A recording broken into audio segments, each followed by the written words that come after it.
दोस्तों, आज के लेक्चर में हम बात करने वाले हैं क्लास 12 केमिस्ट्री के सेकंड चैप्टर की, जिसके अंदर हम एक बहुत ही महत्वपूर्ण टॉपिक डिस्कस कर रहे हैं, जिसका नाम है वैद्युत अपघटन के उत्पाद, प्रोडक्ट ऑफ इलेक्ट्रोलाइसिस। इस टॉपिक को पढ़ने के लिए आपको सबसे पहले ये समझना पड़ेगा कि वैद्युत अपघटन की प्रक्रिया में किन किन चीजों का रोल होता है। तो देखिए, किन किन चीजों का रोल है वैद्युत अपघटन की प्रक्रिया में। एक तो इस बैटरी का रोल, दूसरा इस इलेक्ट्रोड का रोल है, तीसरा इस लवड़ का रोल है। इन तीन चीजों का इसमें रोल है, मतलब कुछ न कुछ इसके असर होंगे। देखिए, इनका असर तो फेराडे ने बता दिया कि बैटरी का विभव ज्यादा करेंगे, कम करेंगे, क्या होगा, इस पर आवेश ज्यादा देंगे, क्या होगा। ये सब बातें हमें फेराडे ने बता दी। अब हम जो बातें करेंगे वो किसकी करेंगे, इन इलेक्ट्रोड की बात करेंगे और एक लवड़ की बात करेंगे। तो हम बात कर रहे हैं सबसे पहले इलेक्ट्रोड की। इलेक्ट्रोड की प्रकृति का असर पड़ेगा। किसका असर पड़ेगा दोस्तों, इलेक्ट्रोड की प्रकृति का। दूसरा किसका असर पड़ेगा, इस लवड़ की प्रकृति का। किसका असर पड़ेगा, इस लवड़ की प्रकृति का। तो अब हमें समझना है। और तीसरा जो सबसे महत्वपूर्ण है, जिसपे असर पड़ने वाला है, वो है लवड़ की सांद्रता। इसको एक एग्जाम्पल से हम आगे समझेंगे कि लवड़ की सांद्रता का क्या असर पड़ सकता है। एक एग्जाम्पल समझेंगे लवड़ की सांद्रता का क्या असर पड़ेगा।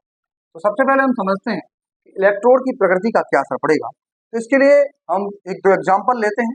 जैसे एक सिल्वर का इलेक्ट्रोड लिया, एक प्लेटिनम का इलेक्ट्रोड लिया, दोनों में क्या फर्क है। तो देखिए, सिल्वर का जब इलेक्ट्रोड लेते हैं तो सिल्वर भी रिएक्शन करेगा, यानी कि वो इलेक्ट्रोड भी अभिक्रिया करने लगेगा अगर आपने सिल्वर का इलेक्ट्रोड लिया तो।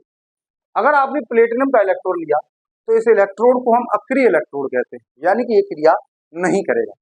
तो इलेक्ट्रोड की प्रकृति का क्या असर पड़ रहा है, आपको ये समझ में आ रहा होगा कि अगर इलेक्ट्रोड अक्रिय लिया, आपने प्लेटिनम की तरह अक्रिय लिया, तो ये रिएक्शन में पार्टिसिपेट नहीं करेगा। कैथोड और एनोड पर जो रिएक्शन होंगी, उन रिएक्शनों का कोई असर नहीं पड़ेगा प्लेटिनम के ऊपर, यानी प्लेटिनम उसके ऊपर कोई असर नहीं डालने वाला। लेकिन अगर सिल्वर लिया तो इसके असर पड़ेगा। अब दूसरा असर किसका पड़ता है, लवड़ की प्रकृति का। तो दोस्तों, देखते हैं कि लवड़ की प्रकृति का इस प्रोडक्ट पर क्या असर पड़ेगा, कैथोड और एनोड को जो बनाएंगे। तो देखिए जरा एग्जांपल के साथ। तो हमने एक वैद्युत अपघटन कराया है नमक का। इस नमक के सॉल्यूशन में हमने दो इलेक्ट्रोड लिए जो कि अक्रिय है। मैं आपसे फिर कह रहा हूँ, क्योंकि इलेक्ट्रोड का असर पड़ेगा तो हम बार बार इन इलेक्ट्रोडों की बात करेंगे कि हम इलेक्ट्रोड कैसा ले रहे हैं। तो हम इन इलेक्ट्रोडों को अक्रिय इलेक्ट्रोड ले रहे हैं, जिससे कि आप आसानी से इसको समझ पाए कि इलेक्ट्रोड का भी असर पड़ता है।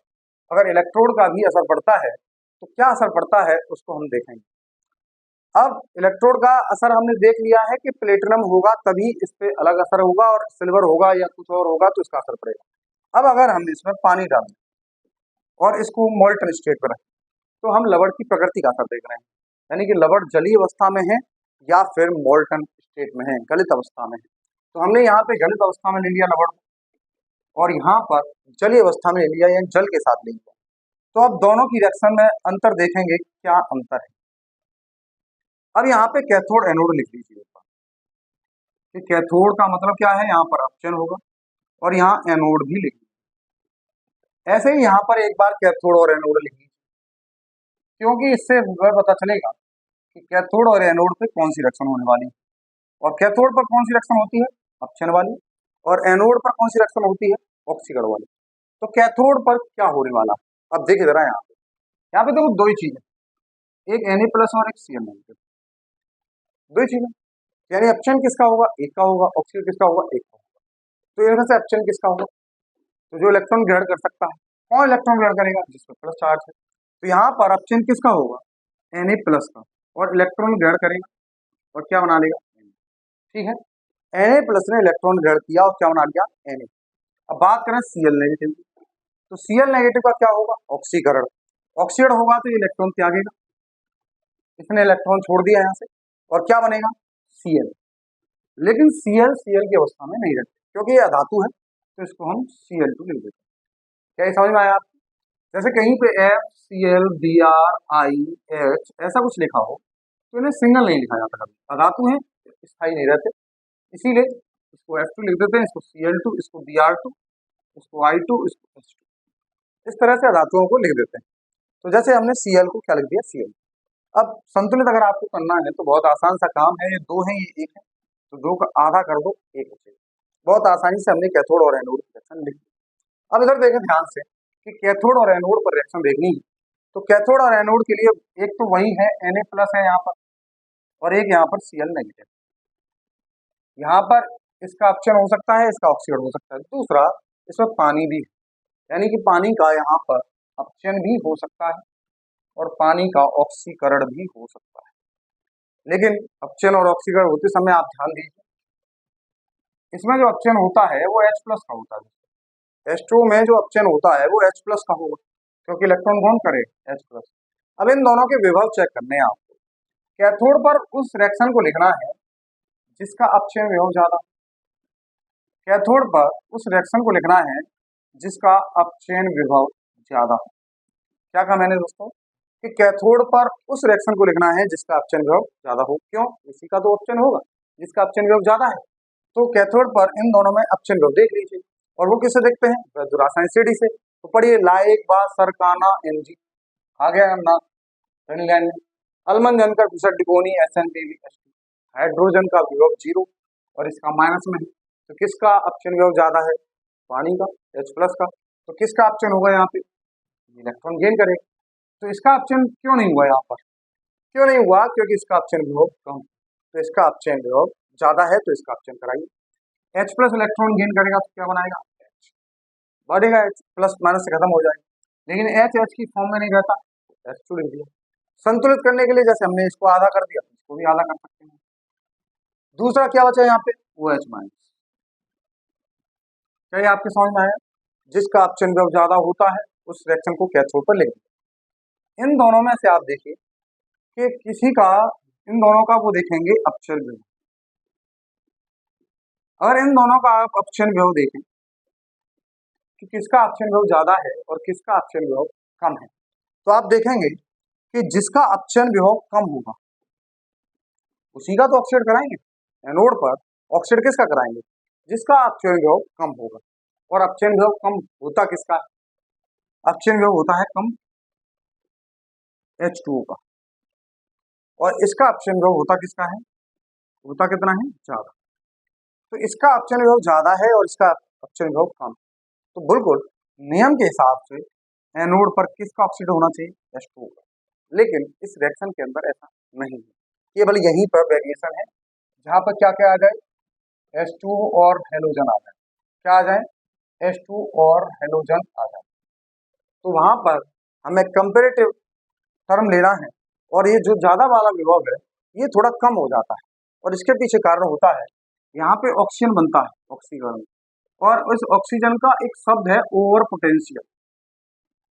ये ऑक्सीजन का ओवर पोटेंशियल ज्यादा होता है, तो इसकी वजह से इसमें ऑक्सीजन का ओवर पोटेंशियल जोड़ दिया, तो ये दोनों जुड़ के ये ज्यादा वाले से और ज्यादा हो जाते हैं, ये ज्यादा वाले से क्या हो जाते हैं, और ज्यादा। तो किसका विभव कम हो गया, आप घबरा रहे हो कि हमें कैसे पता चलेगा ओवर पोटेंशियल, इतना सारा कैसे याद रखेंगे। घबराना नहीं है, इसके लिए हम हैं, हम आपको बहुत आसानी से बता देते हैं कि अगर पानी और हेलोजन कोई भी FCl-Bri, F को छोड़ देते हैं, F जनरली हम यूज नहीं करते, तो Cl-Bri लेते हैं। तो पानी और Cl-Bri में से अगर ऑक्सीकरण कराना हो तो हमेशा Cl-Bri का कराना है, बाकी हम ऑक्सीजन देख के कराएं, कोई दिक्कत। ओवर पोटेंशियल याद करना नहीं करना है, लेकिन अगर आपसे कोई पूछता है कि इसका तो अपचयन विभव कम है तो इसका ऑक्सीकरण होना चाहिए था, क्यों नहीं कराया, तो आप बता दीजिएगा कि इसका ओवर पोटेंशियल ज्यादा होता है ऑक्सीजन, इस वजह से ऐसा हम नहीं कर रहे हैं। तो इसका अपचयन विभव क्या है, कम है, लेकिन ओवर पोटेंशियल ज्यादा होने की वजह से ये और ज्यादा हो गया है। इसकी वजह से यहाँ ऑक्सीडेट किसका हुआ, Cl- का, और Cl- का ऑक्सीडेट होगा तो क्या बनाएगा, वही हाफ ऑफ Cl2 प्लस। अब देख लीजिए इस रिएक्शन में क्या क्या प्रोडक्ट बने, एक तो हाइड्रोजन गैस बनी, एक Cl2 गैस बनी, और साथ में यहाँ OH- बचा और Na+ बचा, ये दोनों जुड़ के क्या बना लेंगे, NaOH। तो यहाँ पर अगर नेट रिएक्शन लिखने की बात आ जाए कि अगर नेट रिएक्शन लिखनी है तो कैसे लिखेंगे, देखो NaCl प्लस वाटर अगर डाला है तो यहाँ क्या क्या बना है, देखो एक तो NaOH बन जाएगा, Na+ यहाँ पड़ा हुआ है, OH- यहाँ पड़ा हुआ है, तो क्या बन गया दोस्तों, NaOH plus hydrogen gas plus Cl2। आपको ये क्लियर होगा कि यहाँ पर जो रिएक्शन हो रही है और यहाँ पे जो रिएक्शन हो रही है, इन दोनों में जमीन आसमान का अंतर है। पानी होने से और बिना पानी के क्या फर्क पड़ जाता है। लवण की प्रकृति का असर हम देख चुके हैं कि गलित अवस्था में होगा तो कैसे करना है और जलीय अवस्था में होगा तो कैसे करना है। तीसरा जो फैक्टर था लवण की सांद्रता, उसके बारे में चर्चा करते हैं कि लवण की सांद्रता का क्या असर पड़ेगा। तो लवण की सांद्रता का असर देखिए दोस्तों, तो लवण की सांद्रता का क्या असर है, जैसे एक एग्जाम्पल से आप समझ लें तो ज्यादा अच्छा समझ में आए। जैसे हमने इलेक्ट्रोलाइसिस कराना है सल्फ्यूरिक अम्ल का और वही निकेल के इलेक्ट्रोड ले लिए। अब निकेल के मैं बार बार इलेक्ट्रोड क्यों ले रहा हूँ, क्योंकि वही आपको पता है कि उसकी क्रिया नहीं होगी तो उससे ज्यादा दिक्कत नहीं आने वाली। अब यहाँ कैथोड और एनोड पर रिएक्शन देखें, तो कैथोड और एनोड पर रिएक्शन देखना बहुत कठिन काम नहीं है। तो यहाँ पर तो H+ का होगा क्योंकि ये जल भी H+ देगा और बिना जल के भी H+ देगा। तो यहाँ तो हाइड्रोजन गैस बननी ही बननी, इलेक्ट्रॉन गेन करके। अब एनोड पर देखना, एनोड पे दो चीजें होंगी, SO4 2 नेगेटिव और पानी। अब इन दोनों के विभव चेक करें तो इसका विभव होता है 1.96, देख सकते हैं आप, समझाने के लिए समझा रहे हैं, आपको याद नहीं करना है। H2O का विभव होता है 1.23। तो किसका विभव कम है, इसका, इसका ऑक्सीड होने वाला है। तो इसका ऑक्सीड होगा तो वही, इसमें H+ और OH नेगेटिव का ऑक्सीड होता है और OH नेगेटिव जब ऑक्सीड कराता है ऑक्सीजन गैस बनाता बताया था, तो ये O2 गैस बन गई। बचा क्या, H+, प्लस क्या त्याग दिया, इलेक्ट्रॉन।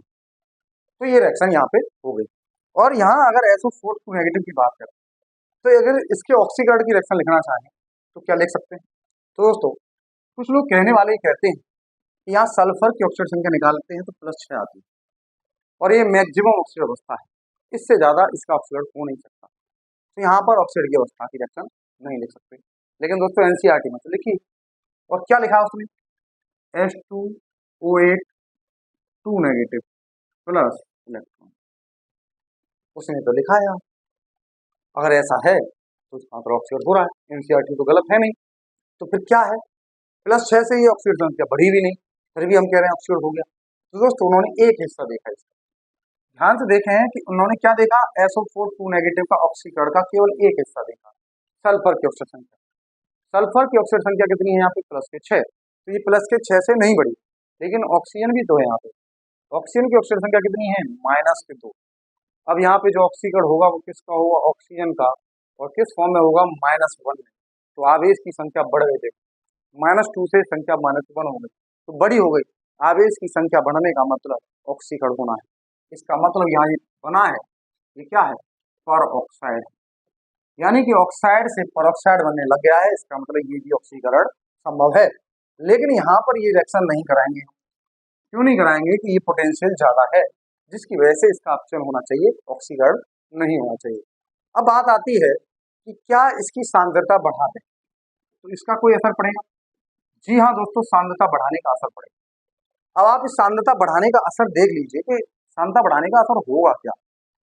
तो देखिए जरा ध्यान से, आपके पास में 9 समीकरण है, ई सेल बराबर E naught cell -0.0591 upon n ln Q। अब यहाँ पे जो सांद्रता है इसका क्या असर पड़ेगा, तो एक Q की वैल्यू जैसे जैसे बढ़ेगी, ये वैल्यू बढ़ती जाएगी, ये वैल्यू बढ़ेगी तो ई नॉट सेल में से ज्यादा बड़ी वैल्यू घटेगी कि नहीं घटेगी, ज्यादा बड़ी वैल्यू घटेगी।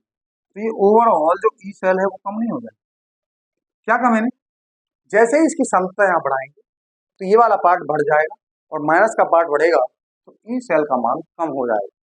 तो जाने कि हम कह रहे हैं कि सांद्र अगर हो जाए ये विलयन, तो सांद्र विलयन में क्या कहानी है कि इसका पोटेंशियल 1.96 है, और अगर इसको सांद्र कर दें और ज्यादा बढ़ा दें, सांद्रता इसको बढ़ा दें, तो ये पोटेंशियल 1.23 से कम हो जाएगा, जिसकी वजह से यहाँ ऑक्सीकरण किसका होगा, SO4 2 नेगेटिव का। यानी कि अगर आप इस विलयन में तनु H2SO4 लेते हैं तो यहाँ ऑक्सीकरण किसका कराएंगे, जल का, और अगर इसका सांद्र H2SO4 लेते हैं तो ऑक्सीकरण किसका कराएंगे, सल्फेट का। आप घबराएं नहीं, इससे ज्यादा एग्जाम्पल नहीं है, यही एग्जाम्पल है। ये क्वेश्चन बहुत महत्वपूर्ण बनने वाला है, आगे भविष्य में पेपर में जरूर आएगा, ये कभी कभी ये पूछेगा कि इन दोनों में से किसका ऑक्सीकरण होगा। तो तनु सल्फ्यूरिक अम्ल की कंडीशन में ऑक्सीजन होता है पानी का, और शांत सल्फ्यूरिक अम्ल की कंडीशन में ऑक्सीजन होता है सल्फेट का। याद रखने का तरीका आपको सिंपली बता दूं कि तनु का मतलब जिसमें पानी ज्यादा है, तो पानी ज्यादा है तो पानी का ऑक्सीजन खराब। शांत का मतलब इसमें पानी कम है तो इसका ऑक्सीजन खराब। कितना आसान है इसको याद रखना। तो दोस्तों, हमने ये समझाया कि इलेक्ट्रोड की प्रकृति का, लवण की प्रकृति का और लवण की सांद्रता का, तीनों का वैद्युत अपघटन के उत्पादों पर असर पड़ता है। और वैद्युत अपघटन के उत्पाद कैसे देखने हैं, तो अगर आपके पास में कैथोड और एनोड को होने वाली रिएक्शन एक ही है तो आप करा दीजिए। अगर एक से ज्यादा रिएक्शन पॉसिबल होती हैं, जैसे आपने कुछ एग्जाम्पल देखे थे, ये देखिए कुछ एग्जाम्पल आपने देखे हैं इसमें, यहाँ दो दो रिएक्शन हो रही है, तो आप केवल ये चेक करेंगे कि कैथोड पर उस रिएक्शन को कराएंगे जिसका ऑप्शन विभव ज्यादा है, एनोड पर उस रिएक्शन को कराएंगे जिसका ऑप्शन विभव कम है। बाकी कुछ नहीं करना है, टेंशन फ्री रहना है। और डायरेक्ट आपको एक चीज याद करवाई है, अगर इन दोनों में ऑक्सीजन की बात आ जाए, H2O और हेलोजनों, तो हेलोजनों का ऑक्सीजन कराना है। इसका कारण है ऑक्सीजन का और पोटेंशियल हेलोजनों से ज्यादा है। याद नहीं करना है, बस इतना सा समझना है कि H2O और Cl2 जो हेलोजन है, उनमें हेलोजनों का ऑक्सीकरण आसानी से हो जाता है। तो आज के लेक्चर के लिए इतना काफी है। नेक्स्ट क्लास में मिलते हैं आपको नेक्स्ट टॉपिक के साथ, तो बने रहिएगा चैनल पर। Thank you.